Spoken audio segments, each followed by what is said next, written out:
Hello and welcome to VOA's Red Carpet. My name is Jackson Bunganyi. Thank you so much for joining us today. On this episode of Red Carpet, we catch up with Kenyan band Sauti Sol as they embark on a final tour before their hiatus as a group. And a museum in Los Angeles is highlighting women's art from the Middle East and beyond.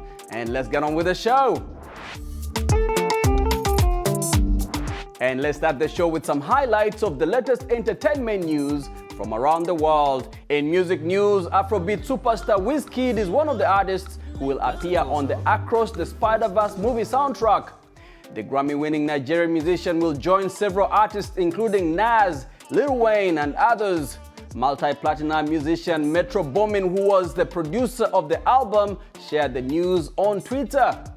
And in film news, Oscar winner Al Pacino is expecting his fourth child at the age of 83. A representative for the actor confirmed on Wednesday. Citing sources, celebrity news website TMZ said Pacino's girlfriend producer Noor Al-Farah was 8 months pregnant. It added that Pacino had been linked to 29-year-old Al-Farah since April of last year. And now turning to more music news, award-winning Kenyan band Sauti Sol is taking a break after almost 2 decades in the music business.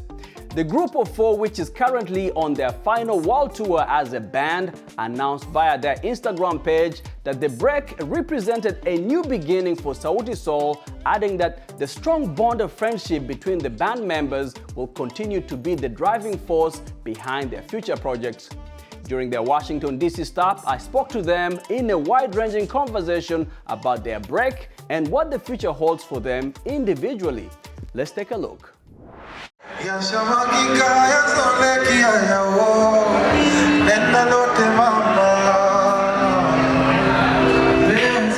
For over a decade, Sauti Sol has been one of the most successful music groups in Africa.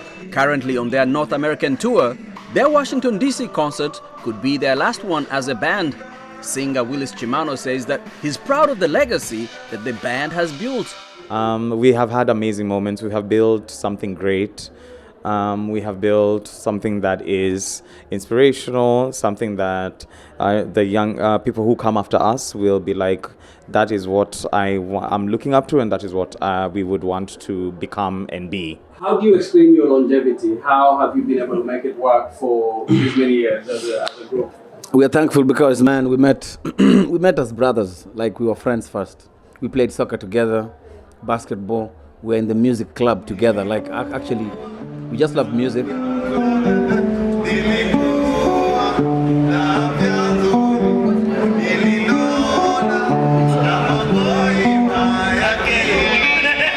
So, like, we met in like friendly circumstances, and then the music came later. Then we discovered, like, oh, we all have a hobby like we all like. So that has been the secret. It's not that's why, like, you know, people think it's, and I think also it's because you are not manufactured. Nobody sat down and thought, like, oh, if Savara comes with BN and Polycarp, you know, it wasn't manufactured. It was ordained by God. So I think that's the secret. We were just friends. Lead singer Bieneme Baraza says that their decision to go separate ways was amicable, and it came after consultation among the bandmates and their management. It's been discussed with our board, it's been discussed with our life coach, within ourselves, and the conversation has always been one to make sure that everybody is comfortable in the group. Everyone feels like they're happy to be in Sauti Sol. Sauti Sol must never feel like work. The day this feels like work, then we stop. And so the conversation at that time even was just for, guys, how are you feeling? We've done this thing for a while. Would you want a break? Yeah, let's take a break. And everybody felt like it, you know. It's not like there's one person who wanted to leave. All of us felt like, let's give it a break. After their North American tour, Sauti Sol will perform to their fans in Europe. The band will then return to Nairobi, where, as they tell me, they're excited to be performing alongside the legendary group Boys to Men later on this month.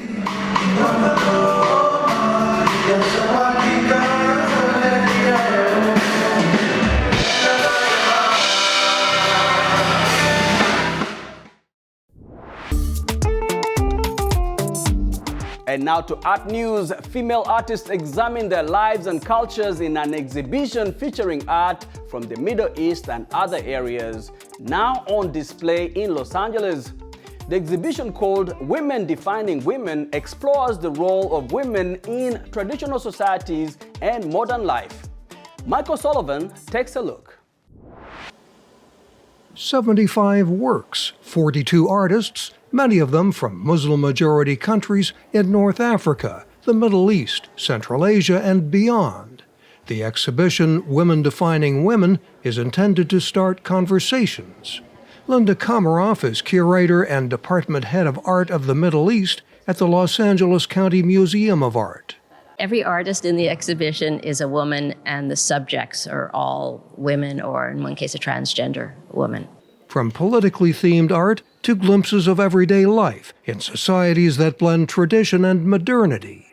Iran-born artist Nusha Tavakolian explored a coming-of-age transition in the series The Day I Became a Woman. She's using her niece as a model here, and it reflects an event in her niece's life. When clothing styles, responsibilities, and restrictions change from childhood to adulthood. Other artists explore similar cultural themes.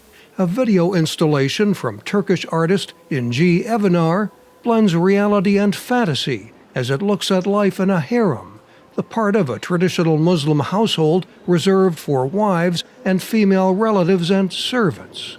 Egyptian-born Shireen Gergis, who lives in California, says her mixed media creations were inspired by Egyptian themes and her life today.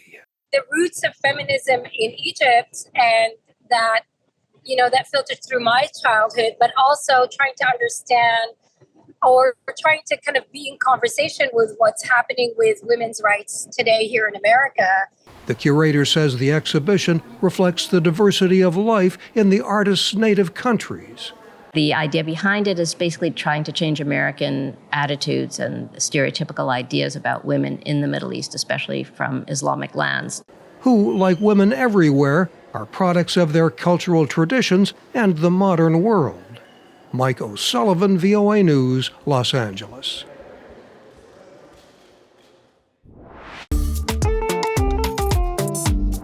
Now, rather than relying on traditional lectures, a high school teacher in Lawton, Virginia has created his own unique way of teaching history. Sean Miller uses different forms of art to bring history to life for his students, engaging them in creative learning. VOA's Faiza El Masri reports. Let's take a look. Good morning. Good morning. What's up, folks? Hey, how y'all doing? Y'all look weird. We're going to talk about some prevalent figures in African American history, some of the rock stars that we know about. We're also going to talk a little bit about some of the figures that we don't cover a lot. My name is Sean Miller. I'm a teacher and social studies department chair at South County High School. One of the questions that I get every year is, Miller, why are we learning about history? I was like, well, because hopefully we don't repeat the mistakes of the past. But the biggest point that I want students to get out of a history course is that they can literally make history every single day. Think about their identity. What contributions did they make to African American history? What contributions did they make to African history? And then also, what kind of contributions did they make to world history? So history introduces them to all these concepts, ideas, geographies, political structures, systems across the world. But the key of it is identity. If they understand the world around them, then they can start to see themselves with a little bit more clarity.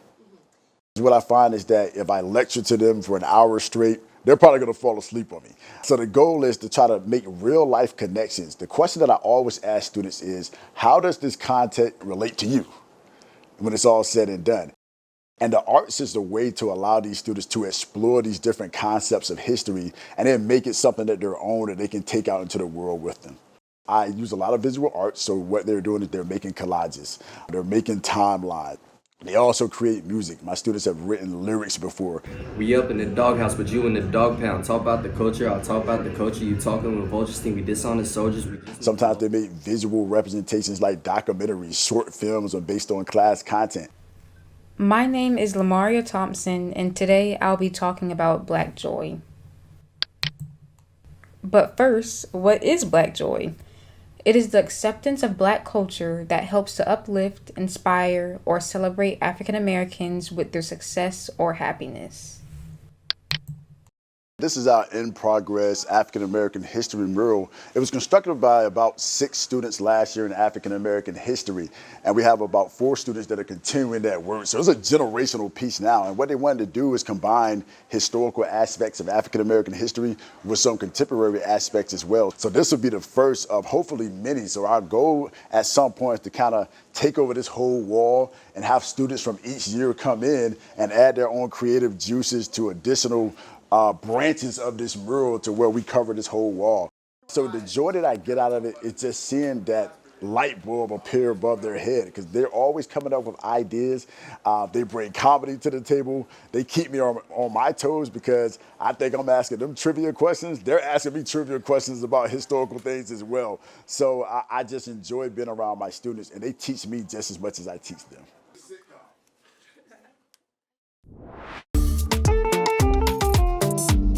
Now, classical music has not been well known in Nigeria's financial capital, Lagos, but that is changing thanks to the work of passionate violinist Rosaline Aninye.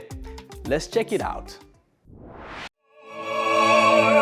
This Nigerian man is singing about a soldier who failed to cook a dish of beans. The operatic song is performed in the Yoruba language. Classical music has not been well known in Lagos, but that is changing, thanks to the work of one passionate violinist. Rosaline Aninye founded the Vesta Orchestra in 2017, and it has since enlivened the classical music scene in Lagos.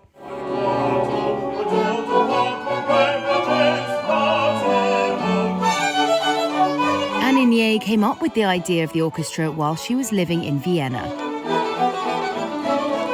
Flat was actually behind the Opera House, and it was always a dream of mine to come home to Nigeria and discover our own classical music. And so I did that. I came home, joined hands with a few friends, and we formed the orchestra. And now we have a foundation that sees to it that young musicians in Lagos have a place to perform music. 1, 2, 3. Aninye's Vesta Orchestra performs new works by contemporary Nigerian and African composers. And they have continued to grow, drawing in crowds with new concerts.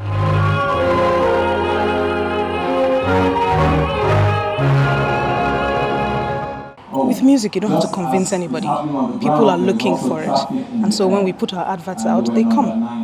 We have followers on our YouTube, our social media, and they come because they are looking for this.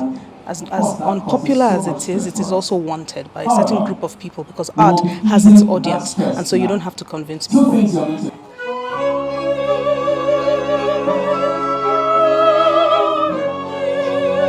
Half of the programme at this event, the Afri Classical Series, was music by African composers like Victor Uwefo, Bobby Benson and Suen Awaje. The former, Awaje, composed that song from earlier about the soldier cooking beans. The scene is part of the opera titled Kitchen Pictures at a Military Camp. The music has clear connections with the classical repertoire rooted in Europe, but the choice of the Yoruba language and the story anchored the performance in Nigeria.